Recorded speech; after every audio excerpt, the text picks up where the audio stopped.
রাশ্মিকা মান্দানা পৃথিবীর সবচেয়ে সুন্দর নারী।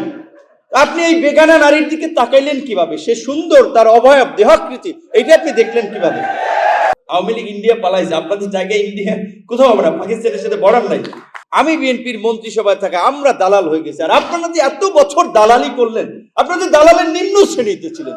আমার তো ফার্স্ট সংসদ, হাফিজউদ্দিন আহমেদ বীর বিক্রম, যিনি সংসদের স্পিকার, 7 বারের সংসদ সদস্য, তিনি প্রায় বলেন যে আমার এই 7 বারের এই দীর্ঘ জীবনের আমি এই রকমের সংসদ দেখি নাই। বিভিন্ন প্রেক্ষাপটে যখন বিরোধী দলের নেতা আলোচনার ইস্যু নোটিশ দেন, যেটা নিয়ে একটা বিশেষ আলোচনা প্রয়োজন। কিছুদিন আগেও প্রবাসীদের সমস্যার সমাধান কল্যাণ নিয়ে প্রায় 2 ঘন্টা ব্যাপী আলোচনা হয়েছে, সংসদের বিশেষ আলোচনা।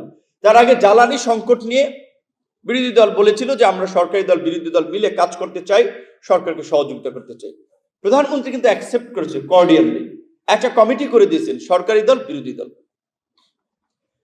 কিন্তু সেই জ্বালানি সংকট, যেটা তো সরকার দায়িত্ব নেওয়ার মাত্র বলা চলে এই 1 মাস সময় হয়নি, ফেব্রুয়ারি 12 তারিখ নির্বাচন হয়েছে, এন্ডে যুদ্ধ শুরু হয়েছে, তাহলে ধরেন আপনি 1 মাসও হয় নাই।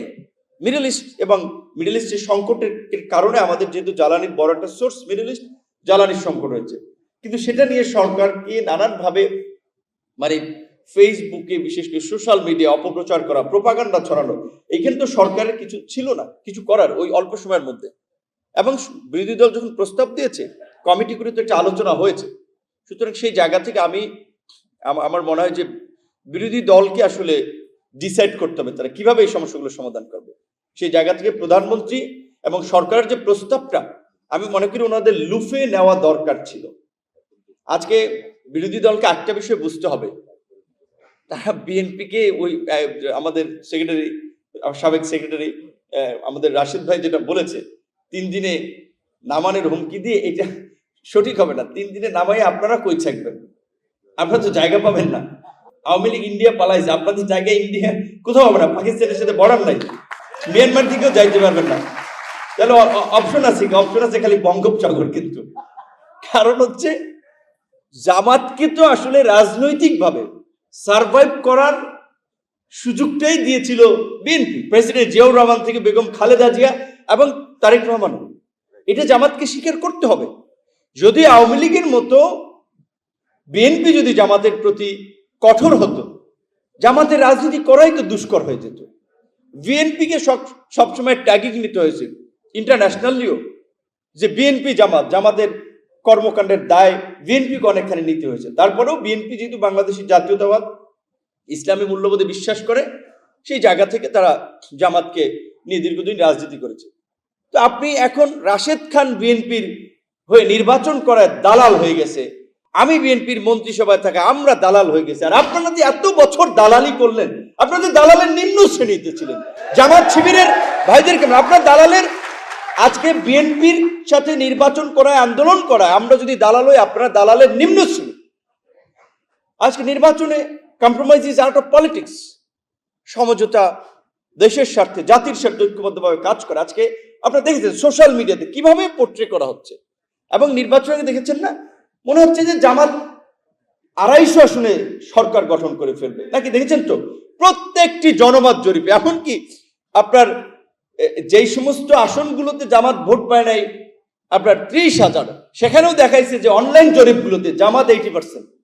বুঝছেন? তাহলে এইটা কিন্তু সঠিক। আমাদের মাননীয় তথ্য সম্প্রচার মন্ত্রী আছেন, যদি এটা শুধু তার মন্ত্রণালয় না, আপনার আইসিটিকেও এখানে জয়েন্টলি কাজ করতে হবে। এই যে তথ্য প্রযুক্তি বা অনলাইন সাইবার স্পেসে যে তাদের একটা শক্তিশালী দখল, এটা কিভাবে তারা এই অবস্থানটা তৈরি করেছে, এটা কিন্তু সরকারকে আইডেন্টিফাই করে তার কাউন্টার একটা ডিফেন্স তৈরি করতে হবে। এইখানে কিন্তু বিএনপির অত্যন্ত অবস্থান দুর্বল সাইবার স্পেসে, আমি বলবো। কারণ সরকারকে, শুনুন, একটা দেশের প্রধানমন্ত্রী, রাষ্ট্রের সর্বোচ্চ প্রধান ব্যক্তি, নির্বাহী প্রধান ব্যক্তি, তার কথাবার্তা বলা, তার সমালোচনা যৌক্তিকভাবে করা যায়। আজকে কিছু কন্টেন্ট ক্রিয়েটরের নামে কিছু ব্যক্তি এমন অশালীন, কুরুচিপূর্ণ মন্তব্য করে, এটা তো রুচি পরিপন্থী। মন্ত্রীদের কিনে, অবশ্যই স্বপন ভাই মন্ত্রী, আমাকে নিয়ে আপনি সমালোচনা করবেন, কারণ সেই রাইট আছে। আমি আপনার জনগণের প্রতি দায়বদ্ধ আমার কাজের জন্য, কিন্তু সমালোচনার তো একটা ভাষা আছে। আমি একটা জিনিস দেখবেন, আমি নোটিস করেছি, বিশেষ করে সরকারি দলের নেতা এমপি তাদের প্রোফাইলে গেলে পাবেন, মন্ত্রীদের নিচে কমেন্ট করে তার প্রোফাইলগুলো চেক করে দেখবেন, ম্যাক্সিমাম জামাত শিবিরের সমর্থক।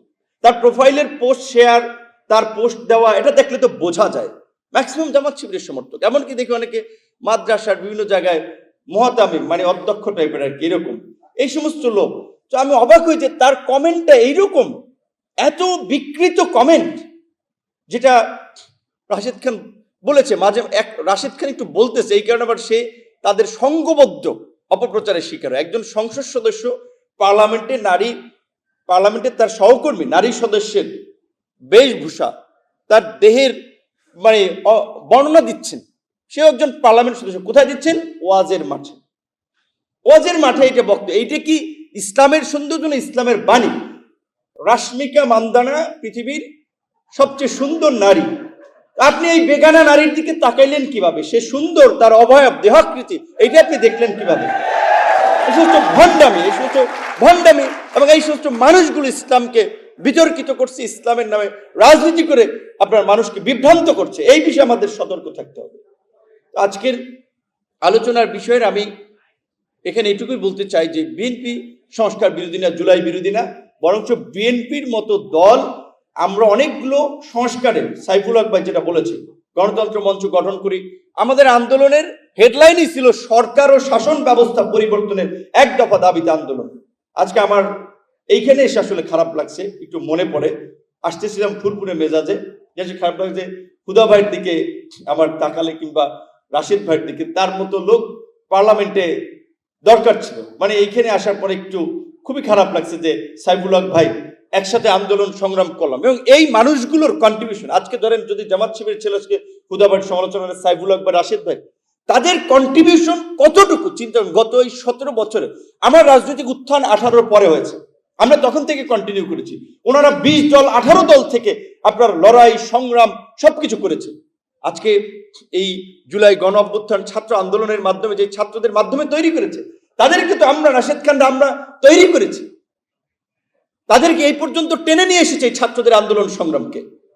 তো কাজে আমাদের নিয়ে অবশ্যই যৌক্তিক সমালোচনা করতে পারেন, কিন্তু সমালোচনা একটা লেভেল থাকা উচিত।